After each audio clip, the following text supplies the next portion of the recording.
Hi guys, how are you all? Welcome back to my channel.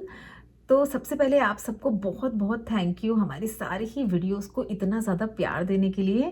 इसी तरह से हमें अपना प्यार देते रहें और हम आपके लिए बहुत ही अच्छा कंटेंट फ्यूचर में भी लेके आते रहेंगे। आज की इस वीडियो में मैं आपको दूंगी मेरी एक बहुत ही फेवरेट बुक, उसका रिव्यू मैं आपको दूंगी। इस बुक का नाम है सॉल्व फॉर हैप्पी। ये सॉल्व फॉर हैप्पी बुक जिन लोगों को भी बुक रीडिंग का बहुत ज़्यादा शौक है या जिनको बुक रीडिंग करना बिल्कुल भी अच्छा नहीं लगता है, जैसे अगर मैं अपनी बात करूं तो मैं बहुत ज़्यादा इंटरेस्टेड नहीं हूं पहले से ही कि बुक रीडिंग करने में, क्योंकि एक स्टेज होती है आपकी लाइफ की जिसके बाद आपको मज़ा नहीं आता है इन सब चीज़ों में। आप बहुत ज़्यादा बिजी हो जाते हो अपनी चीज़ों में, और जब से ये मोबाइल और इंटरनेट का ज़माना आ जाता है उस तब से आप बुक्स को तो ज़्यादा महत्व देते ही नहीं हो। आप अपने पॉडकास्ट सुन लेते हो, अगर आप स्पिरिचुअल भी हो तो आप ज़्यादातर सत्संग सुनने का या अपने पॉडकास्ट सुनने पे बिलीव करते हो। आप ज़्यादा बुक रीडिंग पे आजकल की जनरेशन या हमारी जनरेशन जो 90s की है वो भी ज़्यादा फोकस नहीं करती है। बट मैंने एज अ ट्रायल ये बुक स्टार्ट की थी लास्ट ईयर, और इस बुक की जो इंसाइट्स हैं जिन्होंने मेरी लाइफ को बहुत ज़्यादा इंस्पायर किया, बहुत ज़्यादा चेंजेस देखे मैंने अपनी लाइफ में, और मैं चाहती हूँ कि वो सारी ही चीज़ें आप भी फील करें। तो एक बहुत ही शॉर्ट रिव्यू दूंगी मैं इस बुक का आपको। तो देखिए, सबसे पहले मुझे जो चीज़ बहुत ज़्यादा इंस्पायर की थी कि मैं ये बुक रीड करूं, मैं एक पॉडकास्ट सुन रही थी जो इसके ऑथर हैं मो गॉडर्ड। ये चीफ बिजनेस ऑफिसर हैं गूगल एक्स में, और ये गूगल एक्स में जब ये चीफ बिजनेस ऑफिसर थे भी तो इन्होंने एक पॉडकास्ट में बोला था कि इनके पास एक टाइम पे 20 से ज़्यादा कार हुआ करती थी, पर ये खुश नहीं थे। तो हम जैसे लोग सोचते हैं ना कि जिसके पास बहुत ज़्यादा पैसा है या जो कुछ भी खरीद सकते हैं वो तो बहुत ही ज़्यादा खुश होते होंगे, उनकी लाइफ में तो सब कुछ होता है उनके पास। और इनका 21 साल का बेटा, 2014 की बात है, तो इनका 21 साल का बेटा जो एक बहुत ही प्रिवेंटेबल डिसीज़ थी, उसके लिए इनकी पूरी फैमिली ने अपने बेटे को एडमिट किया एक हॉस्पिटल में, और वहाँ पर इनके 21 साल के बेटे की डेथ हो गई। तो उसके बाद इनकी लाइफ की सारी सिचुएशंस किस तरह से चेंज हुई, किस तरह से इन्होंने अपनी हैप्पीनेस को डिफाइन किया, किस तरह से अब ये जब भी मैं इनका कोई भी पॉडकास्ट सुनती हूँ तो उसमें ये बोलते हैं कि ये $4 की टी शर्ट पहनते हैं जो ये पहले $1000 तक की टी शर्ट पहनते थे, और वो $4 की टी शर्ट जो इनको हैप्पीनेस देती है वो कभी भी $1000 की टी शर्ट ने इनको नहीं दिया।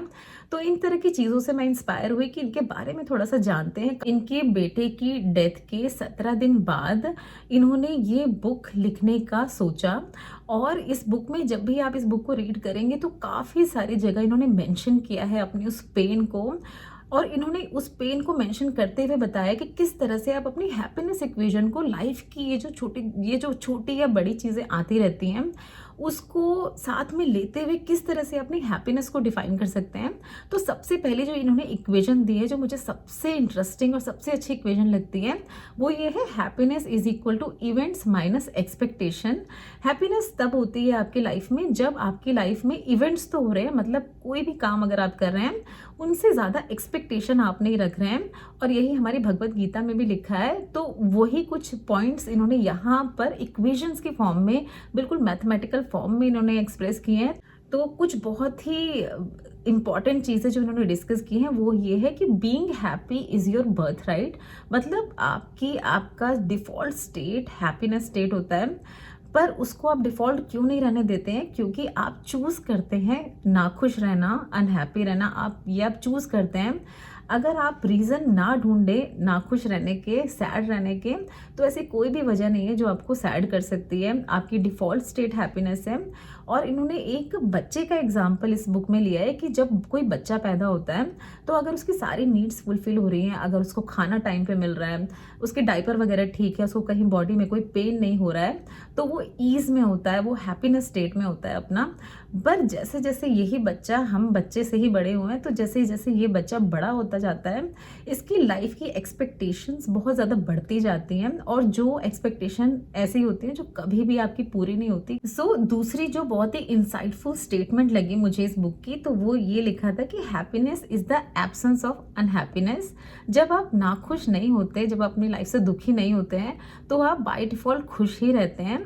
आपको लाइफ में फ्लो के साथ चलना होता है। लाइफ में बहुत सारी चीज़ें पहले से ही डिसाइड होती हैं। हम अपने ऊपर एक्स्ट्रा भार डालते रहते हैं, हम चीज़ों को मैनिपुलेट करते रहते हैं। हम चाहते हैं कि वो हमारे तरीके से हो, और अगर वो हमारे तरीके से नहीं होती तो हम अनहैप्पी हो जाते हैं। तो इस बुक में इसी इंसाइट पे बहुत ज़्यादा फोकस किया गया है। और फिर यहाँ पर देखिए, इसमें इस बुक में ये भी मेंशन किया है कि आपको अपनी फैक्ट्री सेटिंग को रीसेट करना होगा। ये फैक्ट्री सेटिंग, जो हमारी सारी चीज़ें, ये सारी हैबिट्स होती हैं, ये हमारी बचपन से ही डेवलप होके आती है, क्योंकि कोई हमें ये सब सिखाता नहीं है। कोई किसी स्कूल में हमें ये सब नहीं बताता है कि खुश कैसे रहा जाए। तो इसमें ये सारी ही जो प्रोसेस हैं, सारी ही जो चीज़ें हैं, उनको बहुत ही अच्छे से ब्यूटीफुली एक्सप्लेन किया गया है। तो यहाँ पर देखिए, एक बिगेस्ट फॉर्मूला जो इस बुक में आपको बताया गया है वो ये है कि आपका ब्रेन एक समय पे एक ही चीज़ सोच सकता है। जैसे देखिए, आप देख रहे हैं यहाँ पर कार और बटरफ्लाई। अब आपका ब्रेन कार और बटरफ्लाई एक समय पे एक साथ नहीं सोच सकता। वो या तो कार के बारे में सोचेगा, या उसकी दिमाग में आएगी बटरफ्लाई की इमेज। तो इसी तरह से जब आप अपनी लाइफ में जो पॉजिटिव्स होते हैं उन पे ध्यान देना शुरू करते हैं, तो आपकी पॉजिटिव वाली चीज़ें जो हैं वो बढ़ती जाती हैं। आप ग्रैटिट्यूड से बढ़ते जाते हैं, और आपकी ये पॉजिटिव साइड इंक्रीज होती रहती है। इसी तरह से अगर आप नेगेटिव्स पे हमेशा ध्यान देते रहते हैं, क्योंकि हमारा ब्रेन ज़्यादातर उसकी बाय डिफ़ॉल्ट सेटिंग जैसे हमने करके रखी है वो नेगेटिव ही है। तो अगर आप लाइफ को एक नेगेटिव नज़रिए से देखते हैं तो सारी नेगेटिव चीज़ें आपको लाइफ की दिखने लगती हैं। इस बुक में हैप्पी लिस्ट बनाने पे बहुत ज़्यादा फोकस किया है कि अपनी लाइफ में जिन जिन चीज़ों से आप बहुत खुश रहते हैं, बहुत सारी, देखिए कोई भी ऐसा कोई भी नहीं होगा जिसकी लाइफ में कोई भी ऐसा रीज़न नहीं है खुश रहने का। हम सबकी लाइफ में होता है। तो उनकी आप एक हैप्पी लिस्ट ज़रूर बनाएं, और उस लिस्ट को आप रोज़ देख सकते हैं कि किस चीज़ के लिए आप गॉड के लिए थैंकफुल हैं अपनी लाइफ में। और देखिए, यहाँ पर आपको अपनी, इसमें बुक में और भी फोकस किया इस पॉइंट पे कि आपको अपने ब्रेन को इंस्ट्रक्शन देनी होती है। जब भी वो आपको परेशान करने की कोशिश करे, या कोई भी नेगेटिव थॉट आपके दिमाग में लाने की कोशिश करे आपका ब्रेन, तो आपको उसको इंस्ट्रक्शन देनी है कि ब्रेन, मुझे पता है, आई नो कि तुम मुझे परेशान करना चाहते हो, और आप जाके कोई अच्छी थॉट क्यों नहीं लेके आते मेरे लिए। आप खुद अपने ब्रेन का बॉस बन सकते हो। आप ब्रेन की जो थॉट्स चलती रहती हैं, जो इनर वॉइस चलती रहती है, उससे मैनिपुलेट अपने आप को बिल्कुल मत करो। और देखिए, लास्ट में सम अप करूंगी तो इन्होंने अल्टीमेट हैप्पीनेस की जो इक्वेशंस दी है, अल्टीमेट हैप्पीनेस के लिए इन्होंने 3 चीज़ों पे मेन फोकस किया है। सबसे पहले है 6 ग्रैंड इल्यूजन्स, जो कि कंफ्यूज करते हैं आपको, और उन ग्रैंड इल्यूजन्स को आप बस्ट कैसे कर सकते हैं। सेकंड चीज़ें हैं 7 ब्लाइंड स्पॉट्स, जो कि डाइल्यूट करते हैं आपके लाइफ के एक्सपीरियंस को, और उन ब्लाइंड स्पॉट्स को आप फिक्स कैसे कर सकते हैं। और थर्ड चीज़ है इसकी 5 अल्टीमेट ट्रूथ, जो बिल्कुल ही लाइफ चेंजिंग ट्रूथ है। मैं आपको सच में बता रही हूँ, जब आप ये बुक पढ़ेंगे तो आपको ये ऐसे 5 अल्टीमेट ट्रूथ पता चलेंगे, जिनके साथ अगर आप स्टिक हो जाएं, अगर उनको आप फॉलो करें, तो हैप्पीनेस आपके साथ हमेशा चलती रहेगी। ऐसी बुक्स बहुत ही कम होती है, आई एम श्योर होती होंगी, पर मेरे लिए, क्योंकि ये फर्स्ट एक्सपीरियंस था मेरा, जो बुक मैंने पूरी रीड करी, अपने टाइम से पूरी इसको ख़त्म किया, तो इन चीज़ों को देख के आई होप मेरी जैसे मैंने बहुत कुछ सीखा है लाइफ के बारे में, और मैं अभी भी सीख रही हूँ, ऐसे आप लोग भी सीखें, आपको भी कुछ ना कुछ बेनिफिट ज़रूर मिले इन तरह की बुक्स को पढ़ के। अगर आपको ख़रीदना है इस बुक को, तो डिस्क्रिप्शन बॉक्स में मैं लिंक दे दूँगी, ताकि आपको कोई दिक्कत ना हो, आराम से जाके आप खरीद लें। Solve for happy. हमें चैनल को सब्सक्राइब किए बिना बिल्कुल ना जाएं।